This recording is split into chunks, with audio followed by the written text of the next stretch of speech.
Bonjour chers élèves. Alors cette semaine on a surtout travaillé sur le français, donc aujourd'hui on va revenir un petit peu aux mathématiques. Et donc on va faire des résolutions de problèmes. J'espère que vous avez bien regardé ce petit dessin animé en deux parties sur les mesures du temps, comment est-ce que les hommes ont inventé différents appareils pour mesurer le temps. Et on va commencer tout de suite à faire des résolutions de problèmes donc sur les durées. Alors pour cela vous allez mettre pause, vous allez aller chercher votre grand cahier bleu ainsi que votre trousse et votre horloge. Vous savez, celle qu'on a fabriquée. Allez-y, mettez pause. C'est bon, vous avez votre cahier? Alors, je vais vous demander d'écrire la date, ainsi que résolution de problème, c'est le titre. Alors, pour commencer, on va écrire le problème numéro 1. Voici l'énoncé. Voilà le problème numéro 1. On le lit ensemble. Je sors pendant 1 heure pour faire du sport. Je quitte mon logement à 9 heures du matin. À quelle heure je rentre chez moi? Qu'est-ce qu'on remarque déjà? Je sors pendant 1 heure. Eh bien, on remarque pendant et 1 heure. Pendant 1 heure, c'est une durée, d'accord? Ça ne veut pas dire qu'il est 1 heure, ça veut dire que ça dure 1 heure. Pour faire du sport, je quitte mon logement à 9 heures du matin. 9 heures du matin, ce n'est pas une durée. Là, par contre, c'est 1 heure. Il est 9 heures et 0 minutes. Et pour finir la question, à quelle heure je rentre chez moi? Eh bien là, est-ce qu'on me demande combien va durer ma sortie ou est-ce qu'on me demande à quelle heure sur la montre, sur l'horloge, quelle heure va afficher l'horloge quand je serai rentré chez moi? Eh bien, c'est l'heure. Alors maintenant, je vais vous demander de résoudre ce problème sur votre cahier. Je vais vous demander d'écrire un petit calcul. Vous pouvez peut-être arriver à le faire de tête, mais écrivez quand même le calcul. Et surtout, je vais vous demander d'écrire la phrase réponse. Pour faire la phrase réponse, eh bien, vous allez utiliser les mots qui sont écrits dans la question. Donc là, la question c'est à quelle heure je rentre chez moi. Et il faudra répondre je rentre chez moi à et l'heure à laquelle vous arrivez chez vous. C'est bon, vous avez compris? Allez, vous mettez pause et ensuite vous mettez lecture pour qu'on fasse la correction ensemble. C'est bon, vous l'avez fait? Alors, on me dit donc que je pars à 9 heures. Il est 9 heures et 0 minutes. Je mets 2 zéros parce que ici, je peux avoir des dizaines de minutes. Alors, ce que je vais faire, c'est que je vais faire un petit tableau. D'accord? Ici, on aura les heures, ici, on aura les minutes. J'ajoute combien? Combien de temps dure ma course? Eh bien, 1 heure, on me dit. Mais on ne me dit pas de minutes. Donc, je mets aussi 0 minutes. Je mets le signe égal. Ici, les minutes, eh bien 0 plus 0, ça fait toujours 0 minutes. Et les heures, eh bien 9 plus 1, ça fait 10. D'accord? Ici, je peux faire une retenue. C'est bon, vous avez compris? Donc, la réponse était je rentre chez moi à 10 heures. Alors, si vous voulez mieux visualiser, on peut faire une horloge. Regardons. Alors, sur cette horloge, je n'ai écrit que les heures, puisqu'on a vu que les minutes, eh bien, on ne les traitait pas. Donc, ici, je commence à sortir donc à 9 heures. D'accord? Je sors à 9 heures. Et ça dure 1 heure. 1 heure, c'est le déplacement de la petite aiguille entre 9 et 10. D'accord? Donc là, il y a 1 heure. Et donc, quand j'arrive, quand je rentre chez moi, eh bien, il sera 10 heures. L'aiguille sera sur le 10. D'accord? Il s'est donc passé 1 heure. Bon, c'était très facile. Alors maintenant, on va faire le problème numéro 2, un petit peu plus compliqué. Voilà, le problème numéro 2, on le lit ensemble. Je pars faire les courses à 10 heures. Je mets 20 minutes pour y aller. Je passe 1h20 minutes dans le magasin et je mets encore 20 minutes pour rentrer. À quelle heure j'arrive chez moi? Alors, pour les plus confiants, vous pouvez mettre pause maintenant et essayer de résoudre dans votre cahier bleu ce problème. Pour les autres, eh bien, je vais vous aider un petit peu. Je pars faire les courses à 10 heures. 10 heures, qu'est-ce que c'est? Est-ce que c'est une durée ou est-ce que c'est l'heure à laquelle je pars? C'est l'heure à laquelle je pars, d'accord? Ensuite, je mets 20 minutes pour y aller. Donc 20 minutes pour aller au magasin, c'est quoi? Quand on dit je mets, c'est je mets du temps, c'est une durée, d'accord? Donc 20 minutes, c'est le temps que ça dure pour aller jusqu'au magasin. Dans le magasin, je passe 1h20 minutes. Passer, le temps qui passe, c'est aussi une durée, d'accord? Donc 1h20 minutes, c'est encore une durée en plus. Dans le magasin, et je mets encore 20 minutes pour rentrer. Donc là, on voit encore, on voit mettre, et donc 20 minutes. Donc il ne faut pas oublier que 20 minutes, c'est le temps que je vais mettre pour rentrer, c'est le retour, d'accord? Donc là aussi, c'est une durée. À quelle heure? Donc on ne me demande pas combien de temps ça a duré tout ça, on me demande à quelle heure j'arrive chez moi, d'accord? Alors maintenant, vous allez mettre pause, vous essayez de faire les calculs pour trouver ça. Dans tous les cas, vous pouvez vous dire que si le temps passe, eh bien, la réponse sera plus que 10 heures. Allez-y, mettez pause. C'est bon, vous l'avez fait? Très bien. Alors, on regarde la correction. Alors, moi, qu'est-ce que j'ai fait? J'ai fait un tableau avec une colonne pour les heures et une colonne pour les minutes. D'accord? Donc, je vais prendre le point de départ, c'est-à-dire à quelle heure je quitte mon logement. Et donc, on a vu que c'était à 10 heures. Donc, j'écris 10 dans la colonne des heures. Et il y avait donc 0 minutes. On dit que je suis parti à 10 heures pile. Ensuite, je vais ajouter la durée, le temps que ça me prend pour aller jusqu'au magasin. Et là, on a vu que l'aller me prenait 20 minutes. Donc, j'écris 20 dans la colonne des minutes. D'accord? Ensuite, eh bien, il se passe du temps dans le magasin. Donc, je dois ajouter tout ce temps, toute cette durée, en fait, pour acheter et payer, d'accord? Donc je rajoute 1 heure et 20 minutes. Je mets 1 heure dans la colonne des heures, attention en dessous du 0, parce que c'est 1, c'est pas 10. Et ensuite, il faut bien que je réfléchisse, que je rentre chez moi, et ça me prend du temps de rentrer chez moi. Autant de temps que pour y aller. Donc je dois rajouter encore 20 minutes. Voilà. Donc on a une addition avec 4 nombres. Et on va commencer par additionner les minutes. Vous allez voir pourquoi. 0 plus 0 plus 0 plus 0, ça fait 0. 0 plus 2 plus 2 plus 2, 2 plus 2, 4 plus 2, 6. Et donc ici, j'ai 6 dizaines, donc j'ai 60 minutes. Ici, 0 plus 1, ça fait 1. Et 1 plus rien, eh bien ça fait 1. Donc ça veut dire que quand j'arrive chez moi, il est 11 heures et 60 minutes. Et là, normalement, vous vous dites, il y a un problème. Parce que 11h60 minutes, ça n'existe pas. Quand on a fait 60 minutes, eh bien, l'aiguille des minutes a fait un tour complet. Elle revient au 0. Et on rajoute 1 heure. Donc, ça veut dire que 60 minutes, c'est égal à 1 heure. Si 60 minutes, c'est égal à 1 heure, alors 11 heures et 60 minutes, c'est 11 heures plus 1 heure. Et donc 11 plus 1, ça fait 12 heures. Quand j'arrive chez moi, eh bien il est 12 heures et il est donc midi. Alors moi je vous propose de prendre votre horloge et de regarder un petit peu ce que ça donne sur votre horloge. Allez-y. Alors c'est bon, vous l'avez? Donc moi là j'ai écrit les heures de 1 jusqu'à 12 et les minutes qui vont de 5 en 5, 5, 10, 15, 20, 25, 30, 35, 40, 45, 50, 55 et 60, eh bien on revient à 0. Quand je quitte mon logement, il est 10 heures, donc la petite aiguille est sur le 10 et la grande aiguille, elle, eh bien elle est sur le 0. Elle est là. D'accord? Et ensuite, il va se passer 20 minutes. Alors 20 minutes, ça fait 5, 10, 15, 20 minutes, d'accord? Donc la grande aiguille, elle est là. D'accord? Donc ici, celle-là, je peux la mettre en pointillé, comme ça, voilà. Ensuite, eh bien, je vais passer 1h20 minutes, donc ça veut dire que je vais passer 20 minutes d'abord, 5, 10, 15, 20 minutes. Elle va être ici maintenant, d'accord? Elle a fait ça, ensuite elle fait ça, et elle rajoute encore 1 heure. Donc 1 heure, ça veut dire que je peux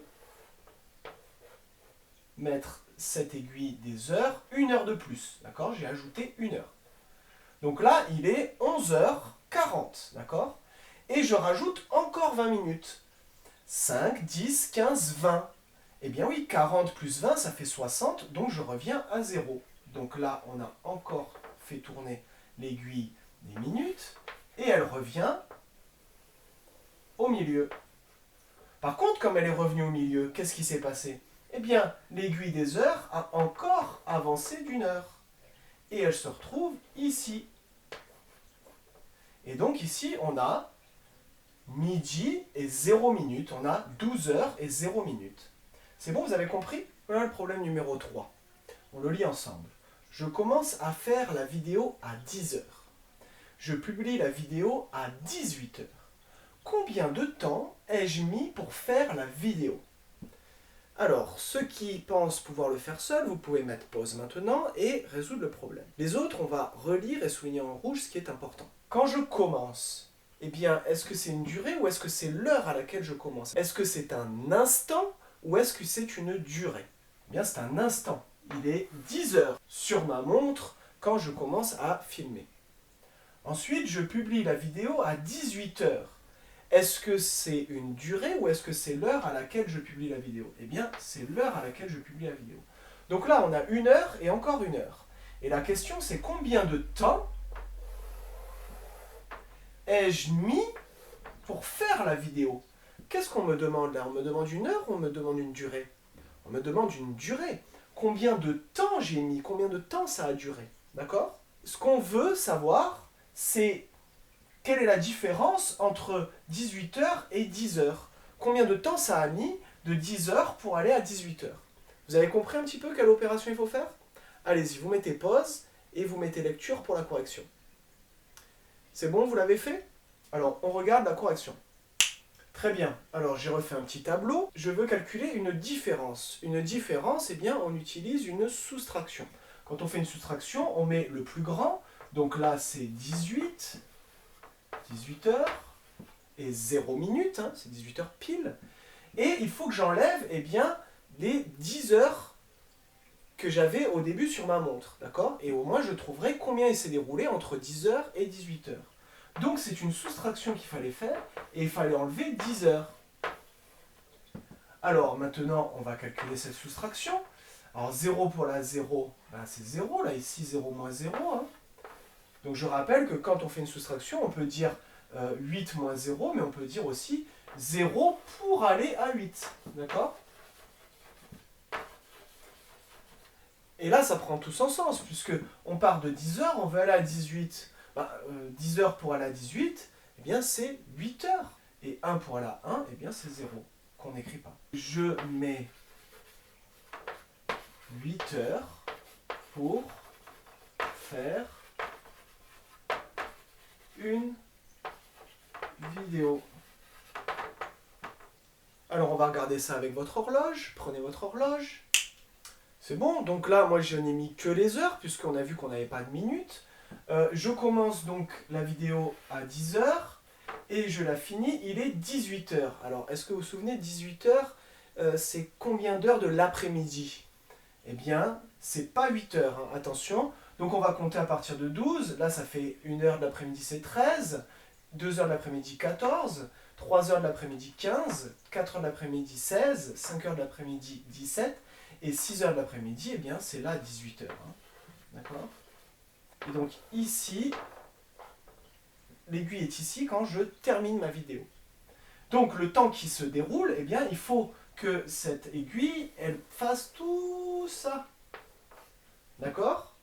Donc ici, on a 1 heure, 2 heures, 3 heures, 4 heures, 5 heures, 6 heures, 7 heures et 8 heures. On ajoute 1 heure, 2 heures, 3 heures, 4 heures, 5 heures, 6 heures, 7 heures et 8 heures. D'accord? Donc la réponse, c'est 8. Alors, on va arrêter là pour les heures et les durées. On continuera plus tard, hein, de plus en plus compliqué. Et là, maintenant, on va passer aux distances, hein, donc les mètres. Et là, on va parler aussi des kilomètres. C'est parti. Allons-y pour la lecture. Problème numéro 4. Je vais courir autour de mon quartier. La boucle mesure 500 mètres. Je fais 6 tours. Combien de distance ai-je parcouru en mètres? Ceux qui pensent pouvoir le résoudre seuls, vous pouvez mettre pause et essayer de faire le calcul. Les autres, on va regarder ensemble l'énoncé et souligner ce qui est important. Donc ici, je vais courir autour autour de mon quartier. Donc autour du quartier. D'accord? La boucle, c'est-à-dire la distance qui fait le tour du quartier, mesure 500 mètres. Une boucle, ça fait 500 mètres. Mais je fais 6 tours. Ça veut dire que je fais une boucle, plus encore une boucle, plus encore une boucle, plus encore une boucle, plus encore une boucle, plus encore une boucle. D'accord? Je fais 6 tours. Combien de distance ai-je parcouru en mètres? Donc là, on demande la distance totale. D'accord? Et on demande que ce soit écrit en mètres. Ça tombe bien, on a des mètres. Donc, vous avez trouvé un petit peu quel calcul il faut faire? Essayez de réfléchir, vous mettez pause, vous essayez de résoudre ce problème et vous mettez lecture pour avoir la solution. Donc je vais faire un tour, je sors par là et je fais un tour, je passe par derrière, je reviens au même point et un tour c'est égal à 500 mètres. D'accord? J'en fais 6, donc l'opération qu'il fallait faire c'est 500 plus 500 plus 500 et donc ça 6 fois.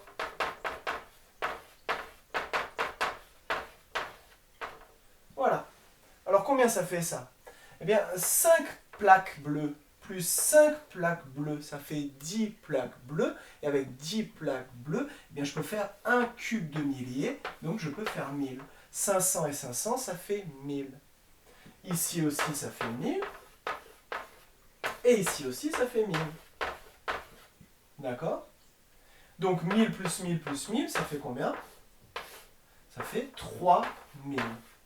Donc j'ai fait 3000 mètres. La réponse c'est, j'ai parcouru 3000 mètres. Problème numéro 5. La plus haute montagne du monde est l'Everest, avec 8848 mètres. Le plus haut sommet en France est le Mont Blanc, avec ses 4810 mètres de haut.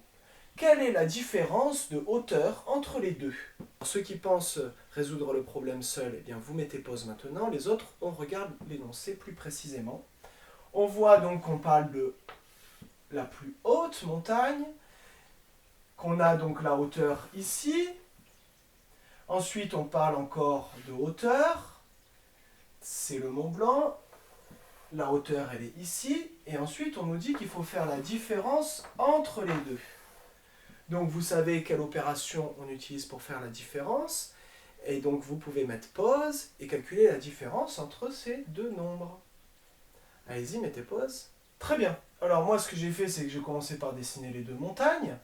Et on remarque donc que la différence c'est d'ici pour aller jusqu'ici. D'accord?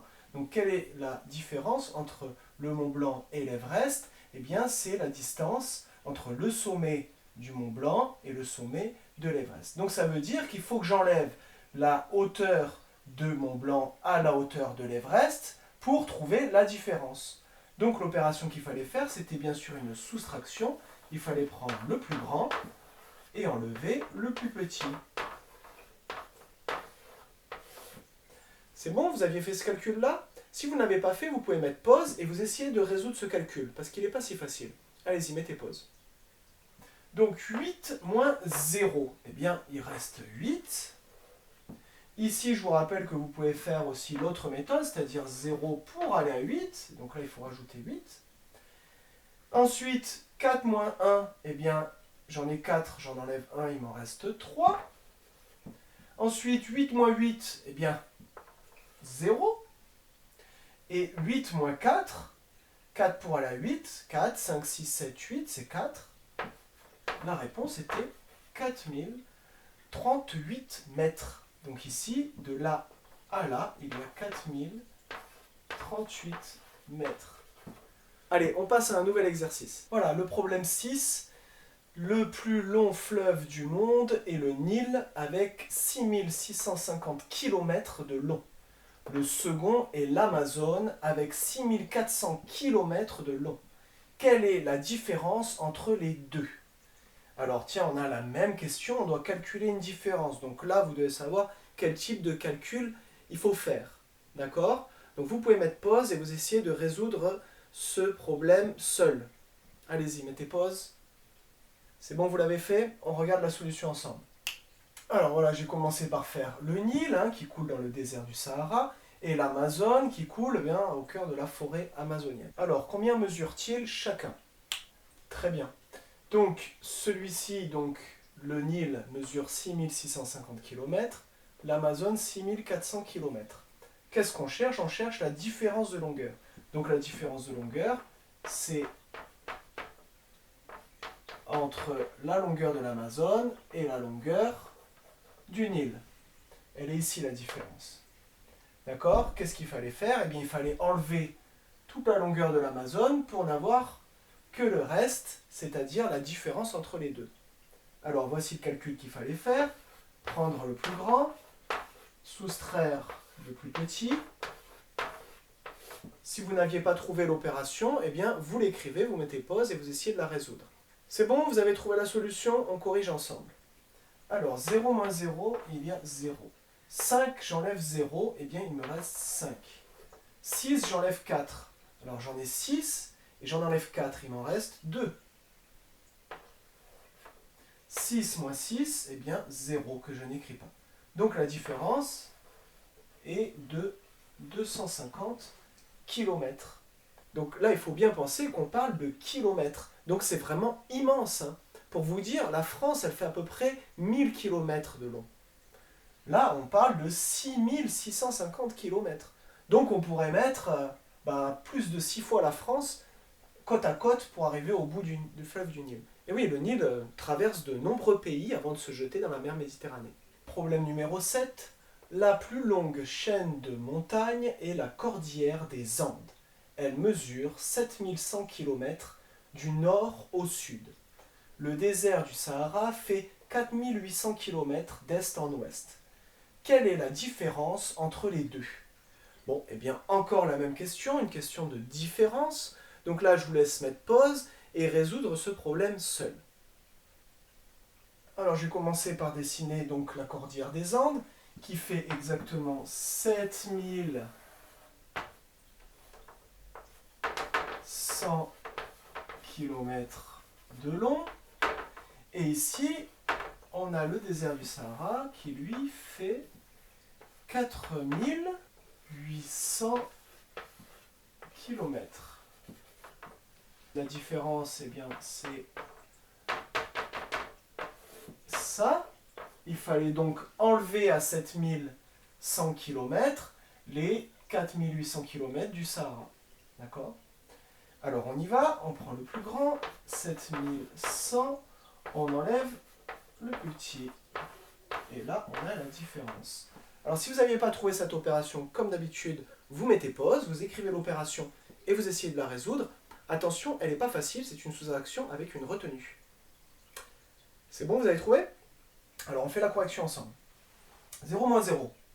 0. 0 moins 0. Encore 0. 1 moins 8. Ah, alors là j'en ai 1, je dois en enlever 8. 8 pour aller à 1. Je ne peux pas. Donc qu'est-ce que je fais?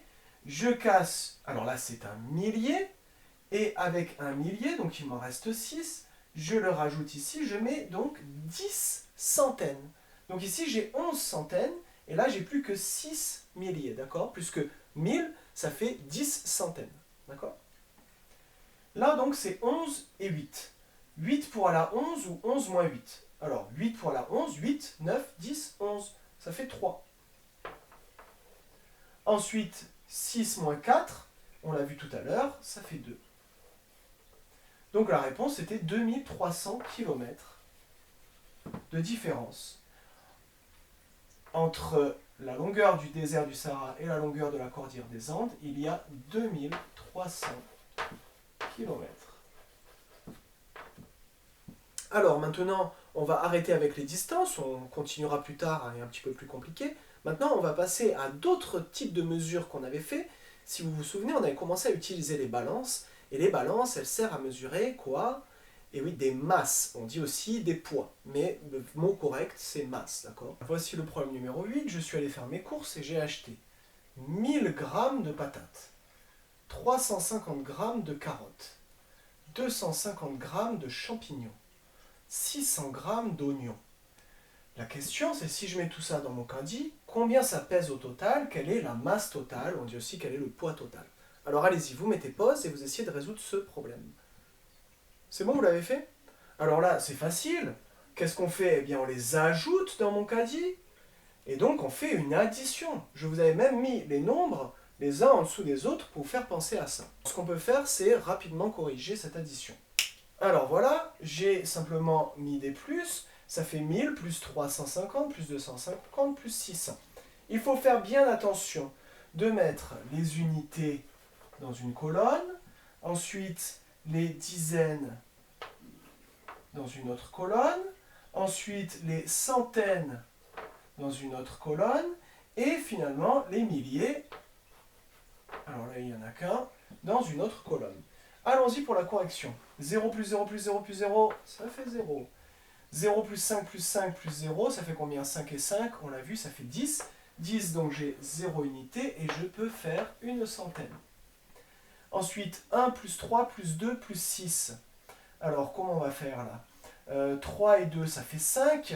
5 plus 6, ben, c'est 5 plus 5 plus 1, ça fait 11. Et j'oublie pas ma retenue, ça fait 12. Donc ça fait 2. Je peux fabriquer un millier avec 10 centaines. Et donc là, j'ai un millier plus le millier de retenue que je viens de fabriquer. 2 milliers. Donc la masse totale est de 2200 grammes. Alors, si je vous dis que 1000 grammes, c'est 1 kilogramme. Et oui, on avait vu que 1000 mètres, c'était 1 kilomètre. Combien ça fait de kilos et de grammes? 2200 grammes. Vous avez trouvé? Eh bien, on prend les 2 milliers, et donc ça fait 2 kilogrammes et 200 grammes. Passons à l'exercice suivant. Alors, voilà notre problème. Je n'ai rien écrit. Vous pouvez essayer de réfléchir à votre avis quelles questions je vous ai posées. Donc on voit deux personnes, hein, c'est deux boxeurs. Hein. D'ailleurs, je pourrais rajouter les gants de boxe, qui doivent se peser pour, avant le match, on appelle ça la pesée, pour savoir qui est le plus lourd et qui est le plus léger. Donc là, on voit que short bleu est plus lourd que short rouge. Et donc, à votre avis, qu'est-ce que je vais vous demander? Ben, je vais vous demander la différence. Quelle est la différence entre ces deux boxeurs, entre la masse, le poids de ces deux boxeurs? Donc vous mettez pause maintenant et vous essayez de calculer cette différence. Allez-y. C'est bon, vous avez trouvé? Alors, on corrige ensemble. Bien, il fallait prendre le plus grand, 88. Il fallait lui enlever 79. Alors, si vous n'aviez pas trouvé le calcul, vous remettez pause et vous essayez de faire ce calcul. 88 moins 79. Allez-y. C'est bon, vous avez trouvé? Eh bien, on y va ensemble. Alors là, il y avait une petite difficulté puisqu'il y avait une retenue, puisque j'ai 8 et je dois en enlever 9. Donc, je n'en ai pas assez. Donc, qu'est-ce que je fais? Je casse une dizaine. Il en reste 7. Je l'ajoute ici. J'ai 18 moins 9. 9 pour aller à 18, ben je sais que 9 plus 9 c'est un double, ça fait 18. Donc ça veut dire qu'il me reste 9. Et là, 7 moins 7, eh bien ça fait 0. Donc la différence entre les deux boxeurs est de 9 kilos.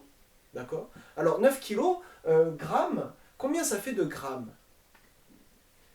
Si 1 kilo, ça fait 1000 grammes, eh bien 9 kilos, ça fait 9000 grammes.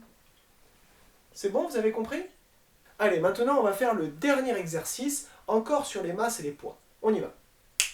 Allez, c'est parti. Problème numéro 9. Un éléphant d'Afrique pèse environ 12 000 kg, soit 12 tonnes. Et oui, plus que 1000 kg, eh bien ça fait 1 tonne. D'accord? Un hippopotame, lui, pèse environ 4000 kg, soit 4 tonnes. D'accord? Combien faut-il d'hippopotames pour faire le poids d'un éléphant? Alors là, vous allez réfléchir. C'est pas une différence qu'il faut calculer, c'est autre chose. Vous mettez pause, vous essayez de résoudre le problème. C'est bon, vous avez trouvé? Alors si vous n'avez pas trouvé, je vous donne un petit indice. Allons-y. Alors voilà, j'ai fait une balance, hein, et j'ai mis d'un côté un éléphant qui pèse 12 tonnes. La question, c'est combien ici je vais devoir mettre d'hippopotame pour faire aussi 12 tonnes? En vous rappelant qu'un hippopotame, eh bien, ça fait 4 tonnes seulement. Vous mettez pause et vous essayez de réfléchir combien je vais en mettre. Alors, si je mets un hippopotame, ça fait 4 tonnes. Si j'en mets 2 d'hippopotames, 4 et 4, ça fait 8 tonnes. Et si j'en mets 3, alors 8 plus 4, combien ça fait? 8, 9, 10, 11, 12. J'arrive à 12. Ici, 4 plus 4 plus 4, ça fait 12. Voilà. Donc on pouvait résoudre simplement en faisant une addition. Mais on va voir plus tard qu'on pouvait le faire aussi en faisant une multiplication. Alors 4 plus 4 plus 4, c'est 4 combien de fois? Eh bien 3 fois. Donc c'est 4 fois 3. 4 fois 3, ça fait 12. Alors ça, on le verra après les vacances. Voilà, c'est terminé pour aujourd'hui et très probablement pour cette semaine. Peut-être que demain, vous aurez une vidéo. Je vais voir si j'ai le temps d'en faire une. Dans tous les cas, on a fait 4 jours de travail cette semaine et on recommencera après les vacances. Pendant ces vacances, moi, je vais essayer de m'organiser. J'espère que tout ça va s'arrêter et qu'on va bientôt retourner dans la classe puisque je ne peux pas faire de sport avec vous, on ne peut pas faire de recherche documentaire, on a des maquettes à construire, on a plein de projets. Donc ce serait bien finalement qu'on puisse retourner dans la classe rapidement. Alors on se tiendra au courant par téléphone portable avec vos parents et je vous dirai si vous avez des devoirs ou des choses à faire pendant les vacances. En tout cas, je vous souhaite maintenant une bonne soirée et je vous dis bye bye les enfants.